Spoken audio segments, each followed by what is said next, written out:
बहुत बच्चे 10th के बोर्ड के प्रिपरेशन दिसंबर और जनवरी से शुरू करते हैं, जो उनके प्रिपरेशन को बहुत मुश्किल बना देता है। टॉपर्स वो होते हैं जो अप्रैल से शुरू करते हैं और 95 अबव मार्क्स लेके आते हैं कॉन्फिडेंस के साथ। Hello everyone and welcome to this series called future starts now, जिसमें हम बना रहे रोड मैप आपके 10th से लेके फ्यूचर तक। अगर आप 10th शुरू कर रहे हैं इस अप्रैल में, तो ये वीडियो आपके लिए है, जिसमें हम डिस्कस करेंगे 10th का प्रिपरेशन कब से शुरू करना है, टॉपर्स अप्रैल से लेके क्या स्ट्रैटेजी यूज करते हैं ताकि वो बोर्ड के लिए हमेशा तैयार रहते हैं, एंड द बिगेस्ट मिस्टेक्स बहुत से बच्चे जो 10th में करते हैं उन्हें अवॉइड कैसे करते हैं। ये स्ट्रैटेजी को फॉलो कीजिए और आपके 10th बोर्ड एग्जाम्स बहुत आसान हो जाएंगे। चलिए पहले देखते हैं कि 10th बोर्ड एग्जाम्स का रियलिटी क्या है। 10th बोर्ड एग्जाम सिलेबस में भारी नहीं है। Syllabus is light and easy to cover, provided आप अप्रैल से शुरू करें। अगर आप दिसंबर से शुरू करेंगे तो आपको बहुत सारे टॉपिक्स एक साथ समझना होगा, जो बहुत मुश्किल हो सकता है। और रियल एडवांटेज जो टॉपर्स लेके आते हैं वो अप्रैल से शुरू करके लेके आते हैं। वो हर दिन थोड़ा थोड़ा पढ़ते हैं ताकि लास्ट में उनको बहुत भारी ना लगे। अगर आप अप्रैल से कंसिस्टेंटली पढ़ोगे तो बोर्ड एग्जाम तक आप सिलेबस 2 से 3 बार कंप्लीट कर चुके होंगे, जो आपके कॉन्फिडेंस को बहुत बूस्ट करेगा। तो इस प्रिपरेशन स्ट्रैटेजी को 3 फेज में डिवाइड करते हैं और देखते हैं आपको हर फेज में क्या करना चाहिए। फेज 1 अप्रैल टू जुलाई। ये 4 महीने 10th के बहुत इंपॉर्टेंट है। आपके समर हॉलीडेज भी होते हैं, पर फिर भी अगर आप सही स्ट्रैटेजी यूज करें तो आप बहुत अच्छा कर सकते हैं। ये टाइम है कॉन्सेप्ट्स बिल्ड करने का, समझने का कि क्या है टॉपिक और उसे कैसे पढ़ते हैं। ये टाइम है पूरा एनसीईआरटी समझने का और पढ़ाई करने का। अभी मेमोराइज करने पे ध्यान मत दो, सिर्फ समझने में ध्यान दो। कॉन्सेप्ट को क्लियरली समझो और क्या हो रहा है उसे जानने का कोशिश करो।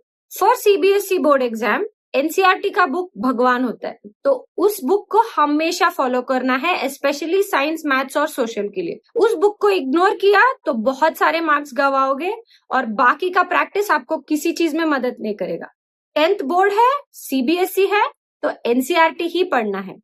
एनसीईआरटी का पूरा समझने के बाद बाकी बुक्स के तरफ जाना है। स्कूल होमवर्क को सीरियसली लो।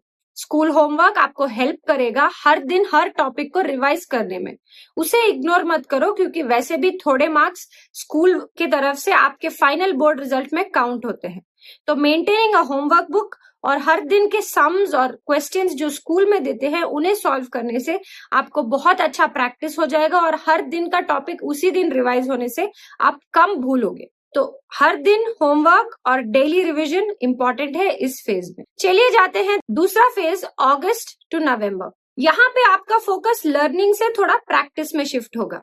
इसी टाइम पे आपका हाफ ईयरली यानी SA1 एग्जाम होगा, जो आपके लिए एक प्रॉपर मार्कर बनेगा कि आप कहाँ स्टैंड करते हैं। इसलिए जो अभी तक का हाफ सिलेबस आपने कवर किया है उसे सीरियस एक बोर्ड एग्जाम की तरह ट्रीट करके उसे वैसे ही प्रिपेयर करके एग्जाम दीजिए। SA1 के रिजल्ट को सही तरीके से एनालाइज करने से आपको पता चलेंगे कि आपके वीक एरियाज क्या है और उसे कैसे ओवरकम करना है। ये टाइम है सीखने का कि आंसर स्ट्रक्चर्डली कैसे लिखे, डायग्राम्स कैसे प्रैक्टिस करें और क्या वो चीजें हैं जो 10th बोर्ड में मार्क्स दे सकते हैं, जैसे नीट लेबलिंग, अंडरलाइनिंग कीवर्ड्स। ये सब चीजों को समझने का टाइम अभी है और इन सब चीजों को टेस्ट करने का मौका SA1 में है। फेज 3 दिसंबर टू जनवरी। इस फेज में आपका सारा पोर्शन सिलेबस खत्म हो चुका होगा। आपको सिर्फ टॉपिक्स रिवाइज करने होंगे और ज्यादा से ज्यादा बोर्ड एग्जाम के क्वेश्चंस और पेपर्स आंसर करने होंगे। ये पूरा टाइम आपको मॉक एग्जाम्स और प्रिपरेशन में हेल्प करेगा और प्री बोर्ड्स यहाँ पे आपको गाइड करेंगे। प्री बोर्ड्स के रिजल्ट को सही तरीके से एनालाइज करने पे आप अपने बोर्ड एग्जाम के लिए जो चेंजेस जरूरी है वो लेके आ सकते हैं।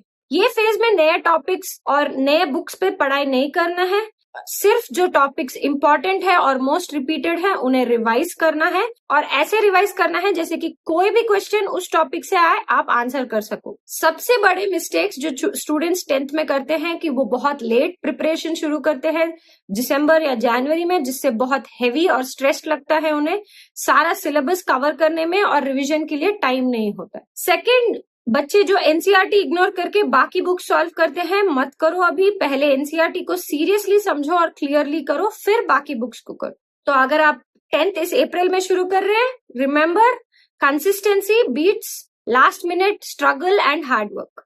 अगर आप थोड़ा थोड़ा अप्रैल से पढ़ाई करेंगे तो आपको 10th बोर्ड बहुत इजी लगेगा और आप अच्छे से प्रिपेयर कर सकते हो 10th बोर्ड के लिए। तो हमेशा याद रखिए, प्रिपेयर अर्ली ताकि आप अच्छे मार्क्स कॉन्फिडेंटली लेके आए। Like if you like this video, subscribe कीजिएगा चैनल को अगर आपको मदद मिल रहा है, और कमेंट कीजिएगा कि आप 10th बोर्ड का प्रिपरेशन कब से शुरू करने का सोच रहे थे। Until then, this is Gayatri signing off. See you in the next one.